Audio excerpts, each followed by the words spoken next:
This is Macquarie Island. It is a beautiful island, only 35 kilometers long, but it is unlikely that any other island has faced the same environmental problems as this island because there were some creatures here that were capable of completely destroying the island.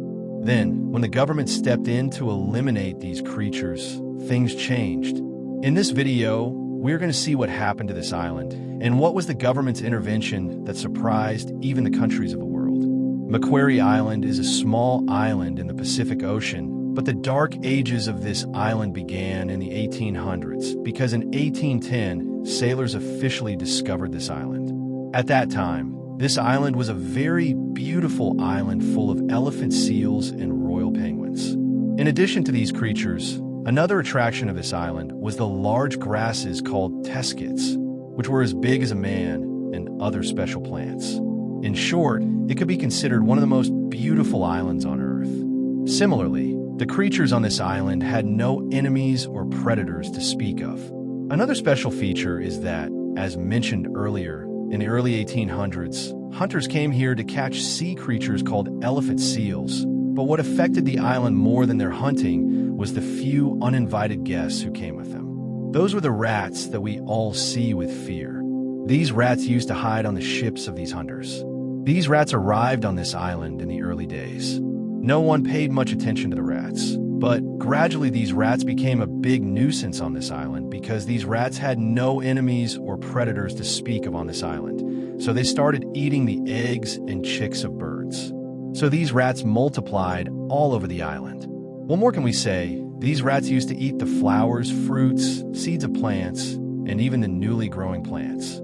Rats also arrived on the island by ship with these rats. When these rats started hunting and eating the caterpillars, beetles, and other insects on the island, the ecological balance of the island began to be lost. But that's when a twist happened.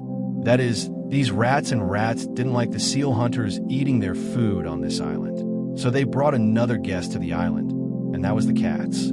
So rats and cats, which had not been on the island until then, started to roam the island. Naturally, we know that cats are the main enemies of rats. Cats don't usually leave mice alone when they find them, but after the cats were brought to the island, something else strange happened. These cats didn't really hunt mice, but instead, they hunted birds. These cats hunted and ate seabirds and other creatures there because they were easier to catch than mice. According to some reports, the cats on this island killed and ate about 60,000 birds every year, which means that there were about 160 birds a day. Many species of animals, such as parakeets and the Macquarie rira on this island, were becoming extinct due to the hunting of these cats. At the same time, the number of mice on the island was increasing. Another fact is that when such a big environmental problem was going on the island, rabbits were brought to this island to feed the sailors and workers who were shipwrecked on this island in 1878. But it turned out to be a big disaster as before. Because there were no enemies and there was a lot of vegetation on the island, the rabbits multiplied rapidly, and by 1968, there were 100,000 rabbits on the island. Many reports say that these animals ate grass, herbs, and plants. The roots and everything began to be eaten away. Gradually, as the vegetation on this island decreased, the hillsides here began to collapse. In 2006, a large landslide occurred in the Lusitania Bay area of the island, which buried hundreds of king penguins underground. Years of landslides and environmental impacts led to the complete destruction of this island. Even the birds on the island had difficulty surviving here. This is because the number of trees and plants here decreased, and the birds had less space to nest, and predators were able to quickly find and eat the baby birds. At that time, there were more than 36,000 rats and more than 100,000 mice on this island. It should be remembered that the reason for such great destruction on this island was a few rats that came by ship. Meanwhile, in 1985, the Australian and Tasmanian governments tried to get rid of the cats on this island. Because of the monastery, by 2000, there were 2,500 of the cats were removed from here, so some of the bird species that were there before returned. According to reports at that time, but at that time, the rabbits were multiplying without any calculation. They were eating most of the plants on the island. So by 2007, researchers realized that the island was going to be completely destroyed. Then, according to the researchers, they assured that the island would not return to its previous state on its own. Therefore, the Australian government and the Tasmanian government started a mission here with $24 million to get rid of all the rats, mice, and rabbits on the island. The goal of this mission was to get rid of all the rats, mice, and rabbits on the island. So, for this, they used a virus to eliminate the rabbits. It was a virus called hemorrhagic disease. For this, in 2011, researchers planted carrots infected with this virus on the island.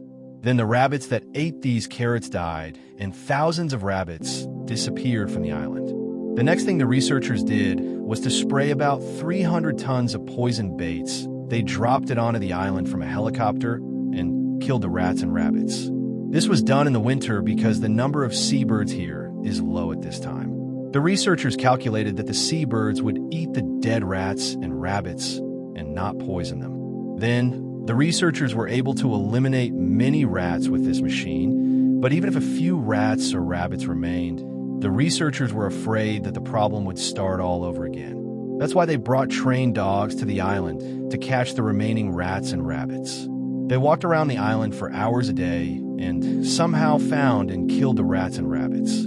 However, it was not possible to rule out the possibility that many more rats and rabbits were hiding in burrows and other places.